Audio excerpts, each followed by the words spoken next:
Good morning. It's after a long time we are meeting again, and we have one more theory to be completed in the capital structure, and that is the most important theory, I must tell. ആദ്യത്തെ മൂന്നെണ്ണം നമ്മൾ കണ്ടു കഴിഞ്ഞു. Net income approach, net operating income approach, and the third one was traditional approach, right? So this is an extension for all the three approaches. അങ്ങനെയാണ് Modigliani Miller എന്ന് പറഞ്ഞ ഒരാളാണ് it is also known as approach. Approach ആയിട്ടാണ് നമ്മളതിനെ identify ചെയ്യാറ്. അപ്രോച്ചാണ്. And perhaps one of the important approach ചോദിച്ചാൽ പറയാൻ പറ്റണം ക്യാപിറ്റൽ സ്ട്രക്ചർ എന്താ എന്നും.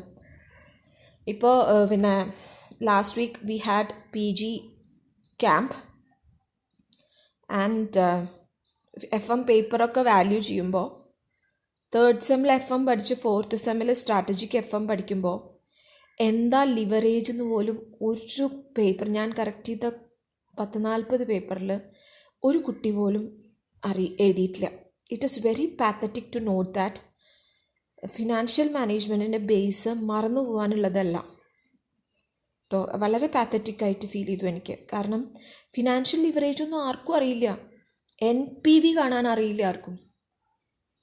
NPVയിൽ സ്ക്രാപ്പിൻ്റെ അഡ്ജസ്റ്റ്മെൻറ്റ് എന്താ ഒരു കുട്ടി പോലും essay വൃത്തിയായിട്ട് ചെയ്തിട്ടില്ല. And nobody has secured good marks also. So it was very very embarrassing as a financial management teacher for me to value that much paper. കാരണം ഞാനിങ്ങനെ നോക്കുമ്പോൾ ഞാൻ വിചാരിക്കുന്നത് ഈശ്വര അത് നമ്മുടെ കുട്ടികളാവുമോ? ഒരിക്കലും ആവില്ല എന്നാണ് എൻ്റെ ഒരു വിശ്വാസം. പക്ഷേ you people are not like that. കാരണം കഴിഞ്ഞ കൊല്ലത്തെ കുട്ടികൾ അങ്ങനെ ആവില്ല എന്ന് ഞാൻ ഉറപ്പ് പറയുന്നത് എന്താ വെച്ചാൽ, ഞാൻ ക്ലാസ്സിൽ പോയി കണ്ട് സംസാരിച്ച് ക്ലാസ് എടുത്ത് അത് ഫ്രീക്വൻ്റായിട്ട് ഇവാലുവേറ്റ് ചെയ്തിരുന്ന ഒരാളാണ്. I make them learn, I make them respond. So I was quite sure that they know the concept. അവർക്ക് അറിയണ്ടായിരുന്നു. പക്ഷേ നിങ്ങളുടെ കണ്ടീഷൻ അങ്ങനെയല്ല. Everything has turned online. Even Google Meet വരെ കണ്ടക്ട് ചെയ്യാൻ നമുക്ക് പറ്റിയിട്ടില്ല. സോ എല്ലാ കോളേജിലും ഓൺലൈൻ ഗൂഗിൾ മീറ്റാണ്. നമ്മൾ വരെ അതല്ല എടുക്കുന്നത്. This sort of YouTube videos, I believe that it is A nonsense thing. കാരണം യാതൊരു റിസൾട്ട് എത്ര ഉണ്ടാവും എന്ന് എനിക്കറിയില്ല. ഓൺലി PG സ്റ്റുഡൻസിനെ സംബന്ധിച്ചിടത്തോളം നിങ്ങളുടെ മുകളിൽ എനിക്കൊരു വിശ്വാസമുണ്ട്. എന്നും നിങ്ങൾ കാണുന്നുണ്ടാവും, നോട്ട്സ് എടുക്കുന്നുണ്ടാവും എന്നുള്ളൊരു വിശ്വാസത്തിലാണ് നമ്മൾ ചെയ്യണത്. ക്യാപിറ്റൽ സ്ട്രക്ചർ തിയറീസ് ചോദിച്ച ഉടനെ പറയാൻ പറ്റിയിട്ടില്ല വെച്ചാൽ it it's very bad. Net income approach എന്താ? As and when you produce more and more ഡെപ്റ്റ് in the capital structure, what happens in the അത് അങ്ങനെ ആവണം. ആ ഒരു ഫ്ലോ കണ്ടിന്യൂസ്ലി വരാൻ പറ്റണം. Because this is needed for you for a long time. Finance സ്റ്റുഡൻറ്റിൻ്റെ ബേസാണ് ഫിനാൻഷ്യൽ മാനേജ്മെൻറ്റ്. ഫിനാൻഷ്യൽ മാനേജ്മെൻറ്റിൻ്റെ ബേസാണ് capital structure theories. What is leverage, what is impact of leverage.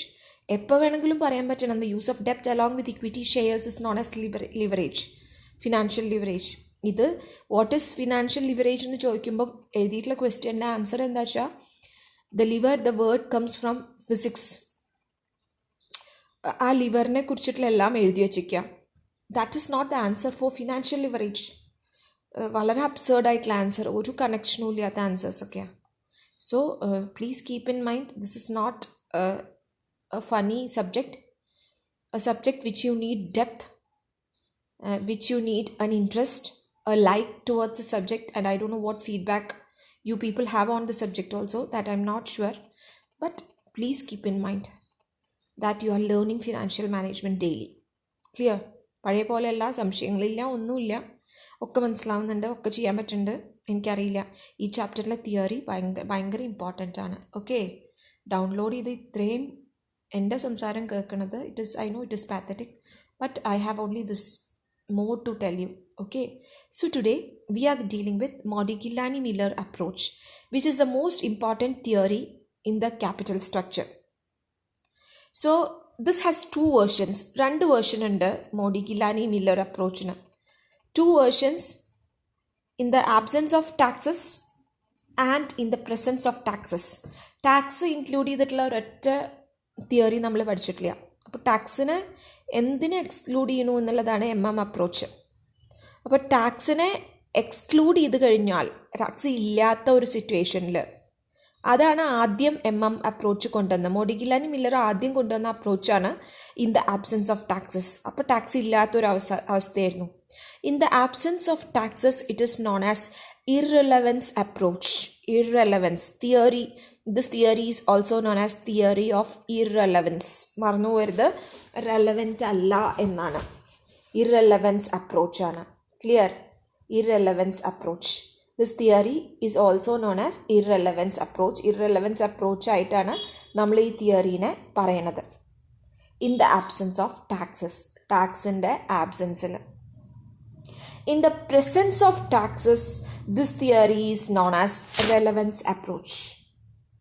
Clear? അപ്പം ടാക്സ് ഇല്ല എന്ന് പറഞ്ഞാൽ what he is telling is that capital structure doesn't have any relevance in considering or in evaluating about the value of the firm. That means it is irrelevant. Or financial leverage no ഒരു ഇമ്പാക്റ്റും ഇല്ല ഫേമിൻ്റെ വാല്യൂവിൽ. അതിൻ്റെ അർത്ഥം എന്താ? അത് ഏത് തിയറിയോട് സിമിലറാ? ഇത് തന്നെയല്ലേ net operating income അപ്രോച്ചിലും പറഞ്ഞിരുന്നത്? അതെ. So in the absence of taxes, Modigliani-Miller approach says that the debt equity mix doesn't have any relevance in the capital structure. Or you can say that there will not be any change in the value of the firm. There will not be change in the overall cost of capital if taxes are excluded. And so it is similar to the net operating income approach or the arguments of net operating income approach. അതിനോട് similar ആണ്. അവരും net operating income അപ്രോച്ചും irrelevance അപ്രോച്ചാണ്. Modigliani Miller അപ്രോച്ചും irrelevance അപ്രോച്ചാണ്. പക്ഷെ Modigliani Miller approach has his own justification to say, and the justification of approach clearly says that this what happens to the debt and why debt is not important, and why you are saying that debt doesn't have, the capital structure doesn't have any relevance in considering about the value of the firm, in evaluating about the value of the firm. എന്തുകൊണ്ടാണ് അങ്ങനെ പറയുന്നത്? അപ്പോൾ അത് relevant അല്ല. Net operating income അപ്രോച്ചിനെ substantiate ചെയ്യുന്നു. And theory of relevance approach says that ഡെപ്റ്റിന് relevance ഉണ്ട്. കാരണം എന്താ? ടാക്സ്. ഇതുവരെ നമ്മൾ ഒന്നിലും ടാക്സ് പഠിച്ചിട്ടില്ല.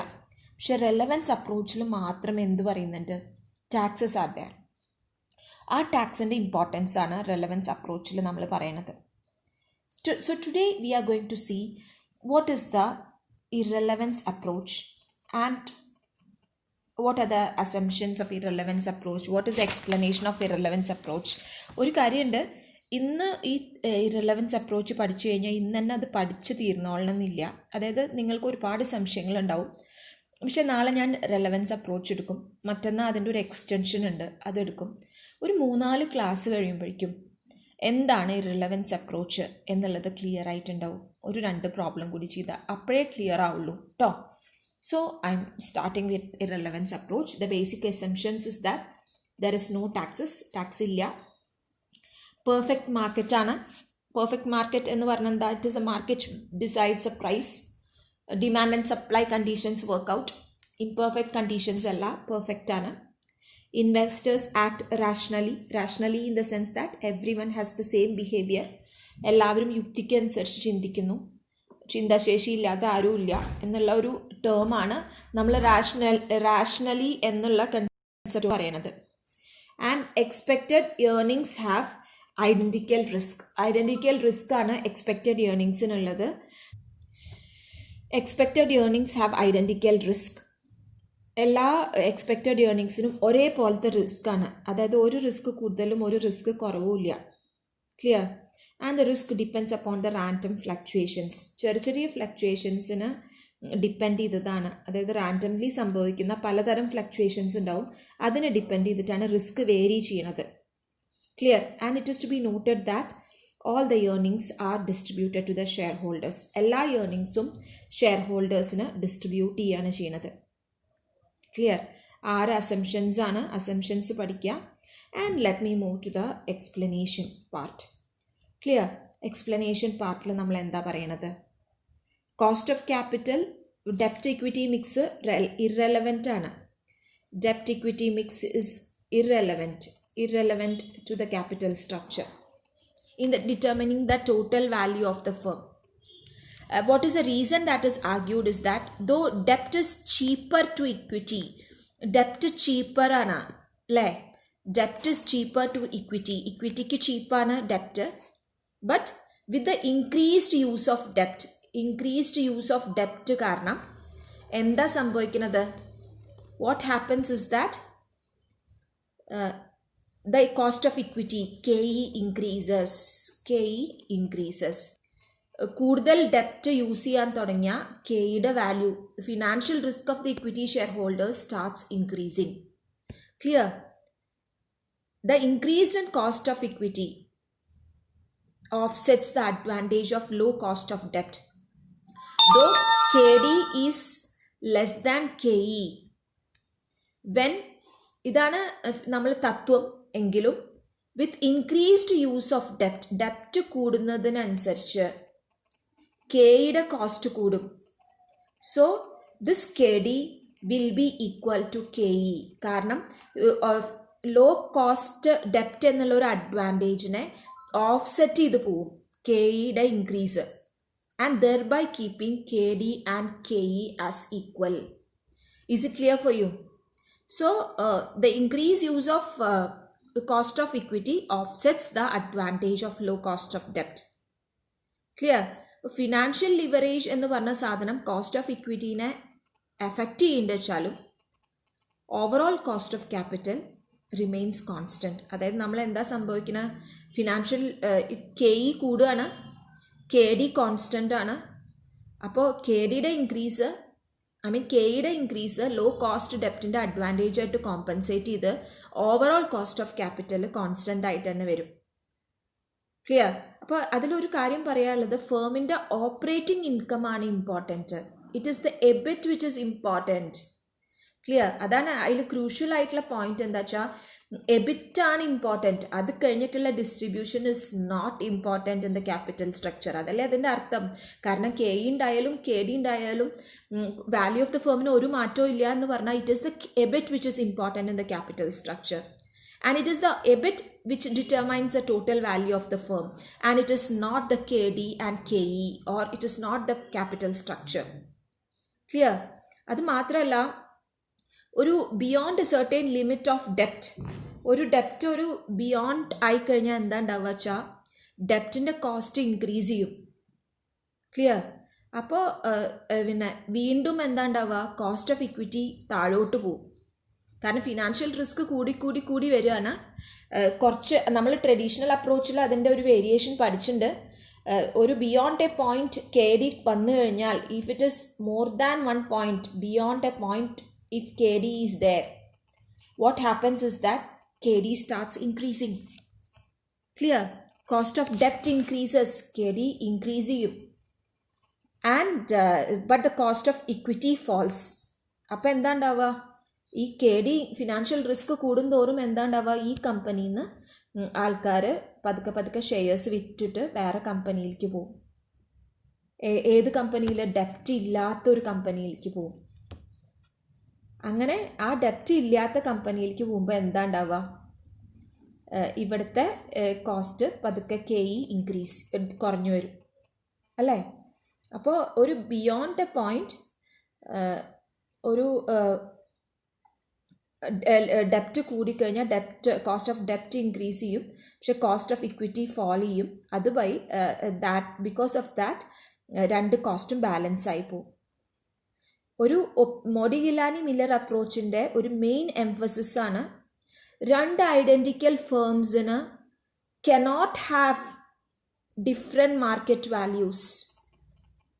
അതായത് ഇപ്പോൾ ഞാൻ പറയാം, എൻ്റെ കമ്പനിയിൽ ഉണ്ടാക്കുന്ന സാധനം സ്റ്റീലാണ്. ഇപ്പം നിങ്ങൾക്കൊരു കമ്പനി ഉണ്ട്, that also produces steel, company A and company B. ഇവിടെയും സ്റ്റീലാണ് ഉണ്ടാക്കുന്നത്, ഇവിടെയും സ്റ്റീലാണ് ഉണ്ടാക്കുന്നത്. It is identical. ആൻഡ് എൻ്റെ ഇൻവെസ്റ്റ്മെൻറ്റ് 1 lakh ആണ്, ഇവിടെയും 1 lakh ആണ്. So return is similar. And here we have investment ആണ്, ഇത് ഇൻവെസ്റ്റ്മെൻ്റ് ആണ്. റിട്ടേൺ എന്ന് പറയുന്നത് 10,000 ആണ്. എബിറ്റ് ഇവിടെയും 10,000 ആണ്. രണ്ടും സിമിലർ ഫേംസ് ആണ്. Having identical business, same investment, same risk return characteristics. ഇതിന് രണ്ടിനും ഒരിക്കലും രണ്ട് വാല്യൂ ഉണ്ടാവില്ല എന്നാണ് മോഡിഗില്ലാനി മില്ലർ അപ്രോച്ച് പറയണത്. നിങ്ങൾ ആലോചിച്ച് നോക്കൂ, നിങ്ങൾ സ്റ്റോറിലും നിങ്ങൾ ഒരു പേന, സെല്ലോൻ്റെ പേന വിൽക്കുന്നുണ്ട്, ഓപ്പോസിറ്റ് കടയിലും വിൽക്കുന്നുണ്ട്. സ്റ്റോറിലും 10 രൂപയ്ക്കാണ്, ഓപ്പോസിറ്റ് കടയിലും 10 രൂപയ്ക്കാണ്. ഓപ്പോസിറ്റ് കടയിൽ 10.5 രൂപയാക്കി. നിങ്ങൾ എന്താ ചെയ്യുക? ആ 10.5 രൂപയ്ക്ക് നിങ്ങൾ വാങ്ങിക്കുമോ? ഇല്ല, നിങ്ങളെല്ലാവരും സ്റ്റോറിൽ നിന്ന് വാങ്ങിക്കും. അപ്പോൾ ഓപ്പോസിറ്റ് കടക്കാരൻ എന്താ ചെയ്യുക? He will be force to reduce the price, അല്ലേ? Thereby what happens? The price get stabilised. അതേപോലെയാണ് ഇവിടെയും. അതായത് ഇപ്പോൾ നമ്മൾ ലിവറേജ് എന്ന് പറഞ്ഞ ഒരു സംഭവം കൊണ്ട് ഇവിടുത്തെ മാർക്കറ്റ് വാല്യൂ ഇൻക്രീസ് ചെയ്തു, ഇൻക്രീസ്ഡ് ആയി ചാൽ ആൾക്കാരെന്താ ചെയ്യുക? അവർ പിന്നെ കുറവ് വാല്യൂ ഉള്ള ഫേമിൽ ഇൻവെസ്റ്റ് ചെയ്തിട്ട്, അതായത് ഇവിടെ മാർക്കറ്റ് വാല്യൂ കൂടിയാൽ നമ്മൾ എന്താ ചെയ്യുക? കൂടിയ സ്ഥലത്തുള്ള ഷെയർ വിൽക്കും, കാരണം നമുക്ക് പ്രോഫിറ്റ് കിട്ടും. എന്നിട്ട് എന്താ ചെയ്യുക? അതേപോലത്തെ കമ്പനി നാളെ ഇതേ വാല്യൂ ഉണ്ടാവാൻ സാധ്യതയുള്ള കമ്പനിയിൽ പോയി ഇൻവെസ്റ്റ് ചെയ്യും. അപ്പോൾ അവർക്ക് കുറച്ചും കൂടി ഷെയർ കിട്ടും, കാരണം അവരുടെ വാല്യൂ കുറവാണ്. അപ്പോൾ എല്ലാവരും കൂടി അപ്പുറത്ത് പോയി ഇൻവെസ്റ്റ് ചെയ്താൽ എന്താ ഉണ്ടാവുക? ഓട്ടോമാറ്റിക്കലി ഇവിടുത്തെ വാല്യൂ കുറയും. അപ്പോൾ ഒരിക്കലും ലിവറേജ് കൊണ്ട് ഒരു ഇമ്പാക്റ്റ് ഉണ്ടാക്കാൻ പറ്റില്ല എന്ന് പറയണത് it is because of this process known as arbitrage. Clear? പഠിച്ചിട്ടുണ്ടോ നിങ്ങളെന്ന് എനിക്കറിയില്ല. This process is known as arbitrage. So arbitrage takes place, and again the two companies' value or the cost of capital remains the same. So two identical firms cannot have two different values. If they have two different values, two market values, arbitrage will take place and the investors will shift to the company which has got low value, and thereby the value gets stabilized. Is it clear? Idana ee theory de explanation. And this is not complete. I shall continue in the next class with an example illustrating you how the arbitrage will take place and with the neat diagram showing the MM approach. Clear? Okay, take care. Bye.